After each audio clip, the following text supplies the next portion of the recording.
Tell me about World War II. No. Oh, How it started, what was going on the day. Okay, Pearl Harbor. Start with Pearl Harbor. I think Sunday morning was the only time we ever had the radio on in our house. We didn't have any TV, and the old tube radio wouldn't run 2 months without having to take it in and getting tubes replaced. And but every Sunday morning we had the radio on, and I remember that that's what was on the radio Sunday morning, that the Japs had just bombed Pearl Harbor. And don't you remember The Shadow? The Shadow? Yeah. Yeah. That's where we used to watch it. I had the radio on Sunday too, and we used to listen to The Shadow. Tremper, whoever that actor was that played the Shadow lived up there in Little Britain, right next to Newburgh, and he had a turkey farm. And the first place I ever heard of that sold smoked turkeys. And Tremper used to go over there and do all his carpenter work for him, build his turkey buildings and everything. And he'd come home and he'd say, "Well, I was over there talking to the Shadow today." Well, I can remember in our house there was just a great big grate in the center of the house, and that's the only place the heat came up.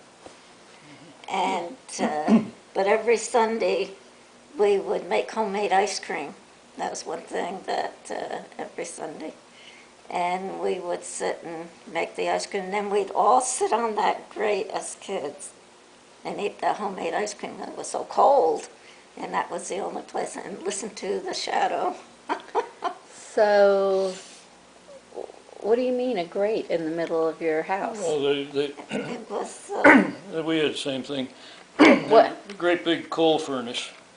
And then instead of running hot air ducts around to the rooms, right at the top of the furnace, there was a 4x4 or a 3x3 register in the floor, and the furnace was the skin of the furnace connected up to this big old square in the floor, and all the heat from the furnace came right up through that grate. So the further away you got from it, the colder it got. Yeah.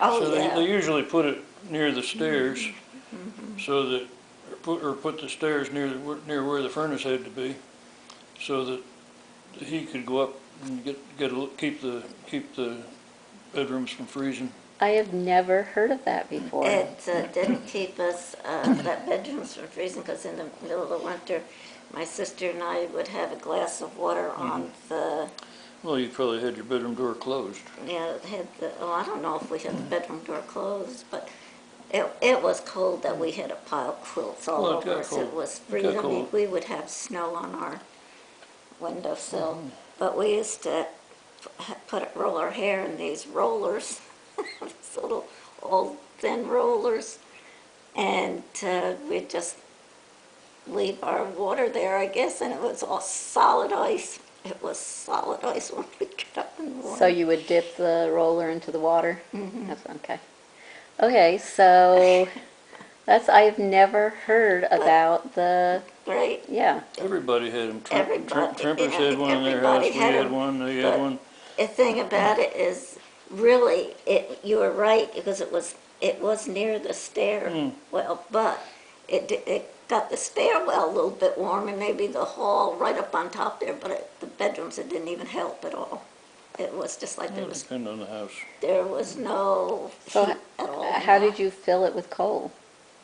Did you say it was a It coal? was a coal bin in the The cellar. coal bin and the coal. And you go down there with a shovel and shovel it in, and then you shake the ashes out, and you have to take the ashes out and dump them on the driveway. That's what people made their driveways out of, was the cinders that they shook out of their coal furnace. And that's when we had that coal bin, and that's when the guy broke in our house.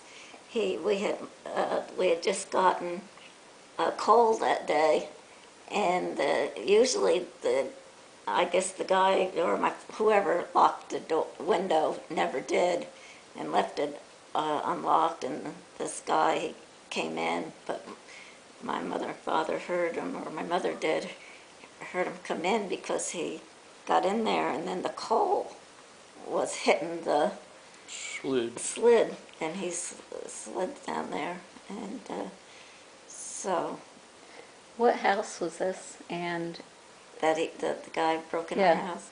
This was in Kerhonkson when we lived on the highway there in Kerhonkson. what was he gonna harm you all, or just looking for a warm spot, or? I don't know. They took off. He got. My father got up and started going. Opening up, and he heard. I guess my father my father got Sonny up, and I guess he heard them upstairs. So I don't know how in the world he got out. They don't know how he got. He got out the window because they chased him.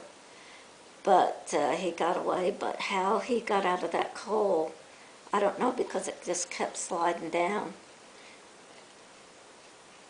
Yeah. When they put the coal in there, they would have this square chute and the coal would go down the chute. They'd set that chute right in the window. Hook the chute up to the tailgate of the truck. The Mhm. tailgate, instead of going like this, they had a little slide door on it, and they'd clip the chute over a couple pins on the tailgate, and then they'd pull a lever, and the door would slide open on the tailgate, and the coal the bed would be tipped, and the coal would slide down the chute into the coal bin. And you always had, your coal bin always it was like a little room. I mean, and then there would be a door that they would get the coal out, and my father would just go down every morning and with a shovel and put the coal in the furnace. And, oh, that was black. Oh, that coal was awful. So did they call the cops after this guy? I don't know, I don't remember. I'm sure they did, but I don't remember. But I remember my father and Sonny chasing him, and he got away. I don't remember if my mother called, and then I forget. A long time ago. I can remember that. Okay, so back to Pearl Harbor. How old were you?